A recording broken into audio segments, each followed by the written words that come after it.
Police का ये काम था कि मस्जिद कमेटी को कॉन्फिडेंस में लेते या वहाँ की पीस कमेटी को 3 मुसलमानों को गोली लगी, उनकी मौत हुई, हम इसका कंडेम करते हैं। ये फायरिंग नहीं बल्कि मर्डर है।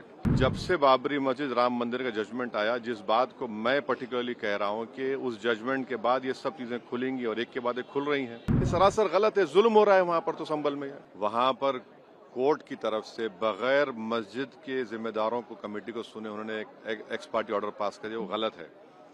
दूसरा यह है कि एक बार तो आपने गलत ऑर्डर दिया, सर्वे हो गया। दूसरा सर्वे जब किया आपने किसी को इत्तला नहीं दी।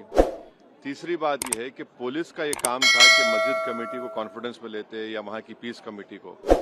चौथी बात यह है कि जो सर्वे करने लोग आ रहे हैं वो प्रोवोकेटिव स्लोगन्स लगा कर आ रहे हैं, वो वीडियो उसका है, पब्लिक डोमेन में है। और उसके बाद जो वहाँ पर वायलेंस हुआ, जिसमें 3 मुसलमानों को गोली लगी, उनकी मौत हुई, हम इसका कंडेम करते हैं। ये फायरिंग नहीं बल्कि मर्डर है। और जब से बाबरी मस्जिद राम मंदिर का जजमेंट आया, जिस बात को मैं पर्टिकुलरली कह रहा हूँ कि उस जजमेंट के बाद ये सब चीजें खुलेंगी और एक के बाद एक खुल रही हैं। एएसआई प्रोटेक्टेड मॉन्यूमेंट सब बातें कर रहे हैं, क्या एएसआई के कानून में नहीं है कि आप उसका रिलीजियस नेचर चेंज नहीं, कैरेक्टर चेंज नहीं कर सकते? किस बुनियाद पे कर रहे हैं ये? और आप किस बुनियाद पर अपने फेथ को दूसरों पे थोपेंगे? भाई कानून कोई चीज है ही नहीं है। जिस दिन कोर्ट में सुनवाई होती है उसी दिन ऑर्डर हो जाता है, उस दिन सर्वे भी हो जाता है। ये तो 1948 में ऐसे ही हुआ था बाबरी मस्जिद में। तो ये जो फायरिंग हुई है, ये फायरिंग नहीं है, मर्डर है।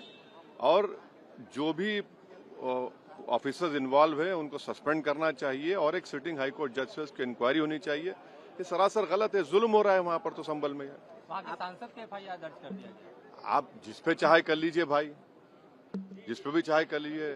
जज आप, जूरी आप, सब आप, तो बचेगा क्या फिर? अब सर जेपीसी में आप लोगों ने क्या जी, जैसा अभी आपने हमारे डेलीगेशन तरफ से बोला गया है, मैं उसको रिपीट करना नहीं चाहता। मगर स्पीकर साहब ने बड़ी इत्मीनान से हमारी पूरी जितने मेंबर्स 11 नॉन बीजेपी एमपीज गए थे उनकी बात को सुना। वो बोले कि इसके ऊपर कंसिडर करेंगे और हमको उम्मीद है कि ऑनरेबल स्पीकर साहब इसका टेन्योर बढ़ाएंगे, क्योंकि आप देखिए बंगाल नहीं गई कमेटी, बिहार हम लोग नहीं गए, उत्तर प्रदेश में शिया वक्फ की प्रॉपर्टीज को हमने नहीं देखा। तो ऐसे कई, दिल्ली के मंत्री को बुलाना है, ऐसे कई स्टेट्स है जहां पर कमेटी को जाना चाहिए। वो स्टेक होल्डर्स हैं, उनकी बात को सुनना बहुत जरूरी है।